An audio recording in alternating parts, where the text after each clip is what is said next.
Fundos imobiliários em queda, dia após dia. Eu tenho certeza que você, como investidor, está assustado. É sempre ruim quando você compra um ativo e ele não para de cair. Você compra achando que pagou um ótimo valor, 2, 3 dias depois, e a cotação desse fundo continua caindo. No vídeo de hoje, eu vou mostrar 3 estratégias que eu uso para poder aumentar os meus dividendos. E já adianto que em momentos como esse, em momentos quando o mercado como um todo está caindo, essa estratégia ela é ainda mais eficiente. Essa estratégia ela dá ainda mais retorno. Se é a sua primeira vez aqui no canal, peço que se inscreva, deixa seu like, ativa o sininho para você ser notificado toda vez que eu postar um vídeo novo. Esse é nosso cenário, turma. IFIX em queda, nosso índice de fundos imobiliários caindo. Aqui eu coloquei os últimos 30 dias. Percebe-se que no final de setembro para agora, uma queda mais forte. Olhando principalmente aí os 4 últimos pregões, o IFIX está acumulando uma queda realmente maior do que a média histórica. O IFIX tem uma volatilidade bem menor quando comparada com as ações. Ainda assim, a gente está vendo aí dias turbulentos. Sem mais delongas, a primeira estratégia que todo investidor deveria adotar é o reinvestimento dos dividendos. Essa, sem dúvida, é o maior potencializador do efeito bola de neve. O ativo fundo imobiliário, ele tem como característica principal a distribuição de dividendo. Por lei, os fundos imobiliários são obrigados a distribuir 95% do seu lucro a cada semestre. Sobra muito pouco para reinvestir. Ou seja, ele é um ativo voltado para renda. Puxa, Bruno, se eu vou reinvestir os dividendos, que diferença faz se eu tivesse investindo em fundo imobiliário ou qualquer outro ativo que não distribuísse dividendo? O grande diferencial está exatamente nesse ponto. Mercado caindo. Vamos imaginar que você não tenha mais dinheiro para poder comprar mais. Você comprou seus fundos imobiliários, você recebeu seu salário, você aportou, comprou suas cotas e o mercado continua caindo. Imaginando que você tenha feito isso aí no início do mês. E aí, com o decorrer do mês, o mercado continua caindo. E você não tem mais dinheiro para aportar. Só que fundos imobiliários, a grande maioria deles, paga dividendo ali por volta do dia 15. Alguns fundos pagam antes, outros pagam depois, mas você recebe dividendo. Ou seja, surgiu dinheiro novo para você poder aportar. E você vai poder aproveitar as quedas.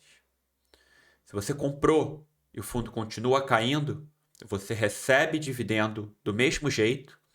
O fato da cotação cair não significa que o dividendo vai cair.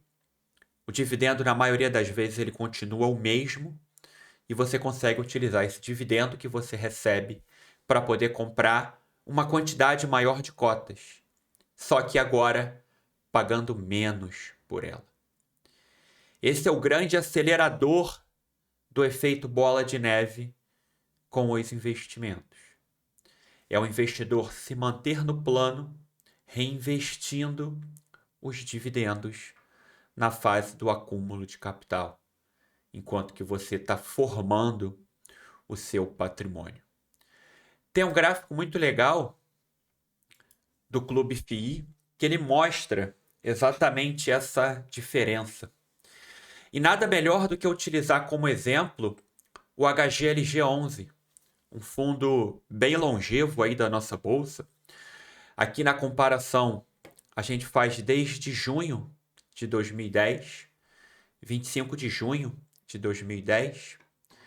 Na linha cinza do meio é se a gente não tivesse reinvestido os dividendos.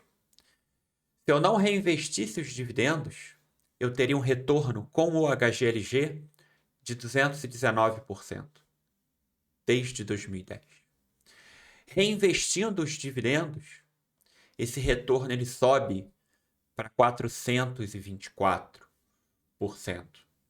Ou seja, como você reinvestiu os dividendos, e aí você reinvestiu em momentos onde o mercado ele estava muito barato, onde tinha muita coisa descontada, você conseguiu aproveitar. O momento atual, onde a gente volta a subir juros, me lembra muito esse momento aqui, ó. Primeiro trimestre de 2023, onde a gente teve o IFIX chegando ali em 2.760 pontos. Nota que a gente ainda está longe disso, 3.210 pontos. E depois a gente teve uma subida rápida, né? Maio, junho, julho de 2023. É nesses momentos que você reinvestir o dividendo, você aproveitar o que já está muito barato, que vai potencializar o efeito bola de neve. A segunda estratégia que eu uso, o investidor de longo prazo também deve usar, é colocar seus fundos imobiliários para poder alugar. Sempre que você coloca seus fundos para alugar, você consegue uma renda adicional. Bruno, como é que funciona isso? No mercado de renda variável, não existe somente aquele investidor que compra suas cotas e o investidor que vende as suas cotas. Existe aquele investidor que normalmente não é um investidor pessoa física, que ele gosta de operar vendido. Ou seja, ele aposta na queda do ativo. Parece confuso, né? Mas não é não. Vamos lá. Você tem a opção de vender a cota de um fundo imobiliário sem ter essa cota. Você vende o que você não tem. Isso é operar vendido. Só que para isso, você vai precisar alugar esse ativo de alguém. E por óbvio, você vai pagar um aluguel. Você vai pagar um valor de aluguel para poder alugar esse ativo. E como é que o investidor que opera vendido, ele ganha dinheiro? Vamos imaginar que ele venda esse ativo por R$100. Ele vai na B3, aluga e vende esse ativo por R$100.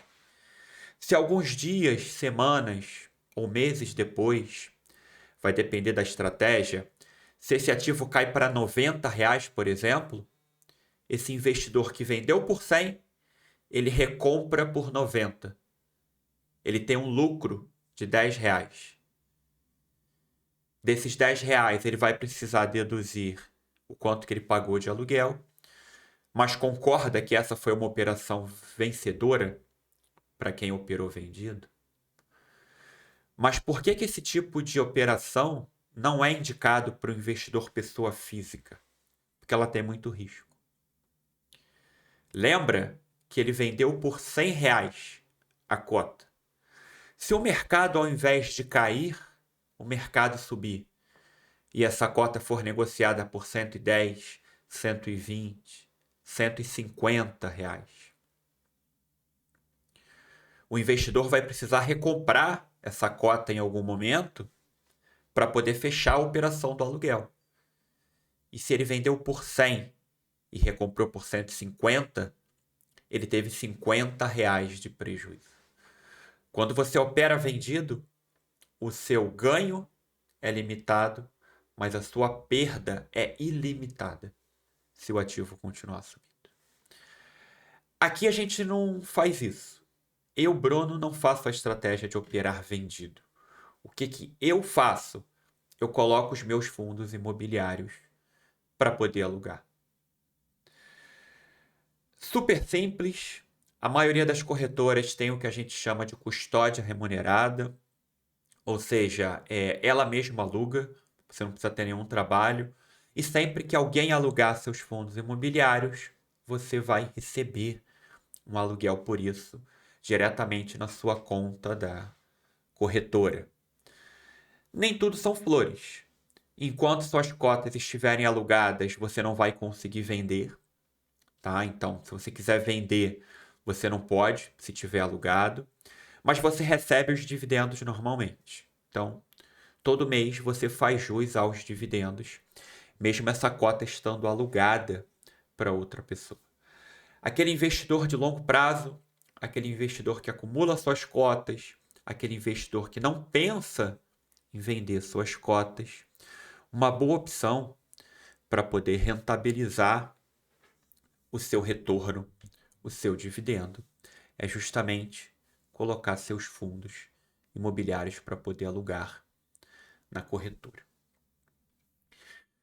O terceiro ponto, a terceira estratégia que eu utilizo para potencializar os meus dividendos, para potencializar o recebimento dos meus dividendos, é o melhor de todos. É o que muito curso de fundo imobiliário não mostra por aí. E aqui eu vou te ensinar a como que a gente pode potencializar o nosso ganho. Sem mais suspenses, sem mais delongas, como é que a gente potencializa o nosso ganho? Sabendo o preço teto de compra. Fundo imobiliário é um excelente ativo, mas como tudo, depende de preço. Um fundo muito bom pode ser um mau negócio, pode ser um mau investimento se você paga caro por ele. Se você paga caro num ativo, por melhor que seja, muito provavelmente você vai perder dinheiro.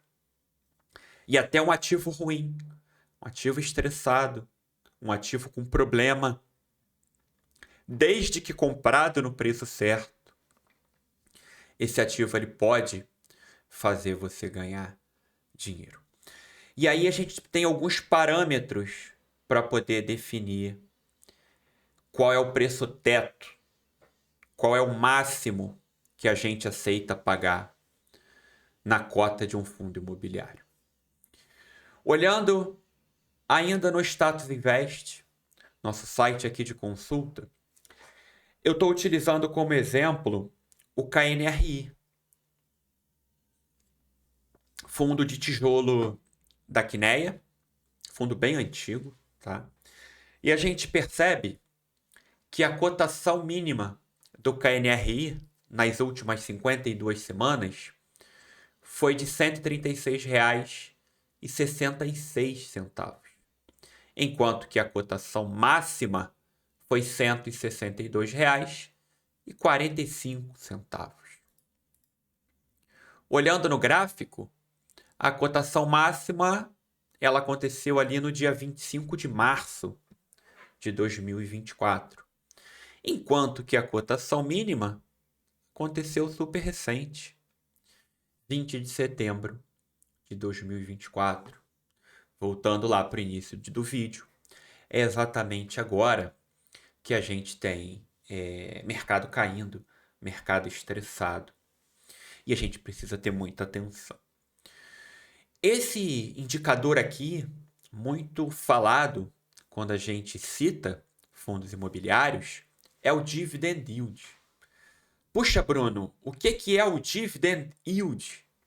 É nada mais, nada menos do que você pegar tudo que o fundo distribuiu nos últimos 12 meses, e no caso do KNRI, é super fácil, porque ele distribuiu sempre R$ 1 por cota nos 9 meses de 2024 e quando a gente olha 2023, também nos 3 últimos meses de 2023.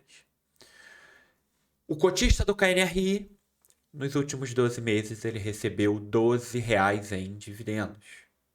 Lembrando da nossa primeira estratégia, ele reinvestiu esses dividendos. Para encontrar o dividend yield de hoje, eu pego esses R$ 12 e divido pela cotação atual. R$ 12 dividido por R$ 136,90, o que nos dá um dividend yield de 8,77%. Como que a gente interpreta esse indicador? Como se trata de um fundo imobiliário de tijolo, dono de vários imóveis, com contratos de locação firmados, esses contratos de locação, eles são reajustados por algum índice de preços. Normalmente, o IPCA. Então, a gente interpreta que o cotista do KNRI ele vai ter um retorno, olhando sob essa métrica, de 8,77% mais IPCA. E aí, a gente precisa fazer algumas simulações. A gente precisa olhar exatamente de forma comparativa. Por quê? O investidor de renda variável, quando você topa comprar um fundo imobiliário, que é um ativo de renda variável, você quer ter um retorno maior. Caso contrário, você ficaria na renda fixa. Caso contrário, você compraria, por exemplo, um título do Tesouro Direto, que é o ativo que a gente chama ativo livre de risco. Se você comprasse um título do Tesouro Direto, olhando exatamente as taxas, você teria um retorno, um título, por exemplo, como o Tesouro IPCA+, com vencimento em 2029, comprando esse título hoje, você teria um retorno de IPCA mais 6,73%. Se você topa investir em fundo imobiliário, é porque você quer ter um retorno maior. No caso, você está tendo um retorno de 8,77%. Para facilitar as contas, eu peguei uma cotação aqui no momento aleatório e fiz essa conta aqui para a gente poder ver junto no vídeo. Recapitulando, dividendo nos últimos 12 meses, R$ 12. Pegando o dividendo nos últimos 12 meses, dividindo pela cotação, a gente chega num dividend yield de 8,72%. Opa! Como é que eu acho esse prêmio de risco? O que é o prêmio de risco? É o retorno que eu recebo a mais por topar investir no risco fundo imobiliário ao invés do risco Tesouro Direto. Vimos lá no site do Tesouro que o título tem uma taxa de IPCA mais 6,73%. Subtraindo 8,72 de 6,77, a gente chega num prêmio de 1,99%.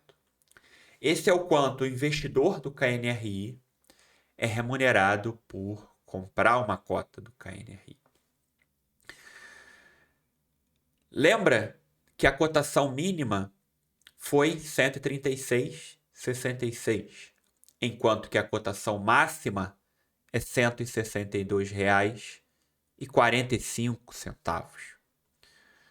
Vamos fazer essa mesma simulação se ao invés de pagar R$ 137, o investidor pagasse R$ 162, quase R$ 30 a mais pela cota? Repetindo os cálculos, vamos dividir os mesmos R$ 12 de dividendo, que é o que o fundo distribuiu nos últimos 12 meses, só que agora eu divido por R$ 162,45. Ora, o dividend yield é dividendo distribuído dividindo pela cotação. Se a cotação aumenta, Se o que está no denominador aumenta, o resultado dessa fração é um número menor. O dividend yield de quem comprou a R$ 162,45 é de 7,38% mais IPCA.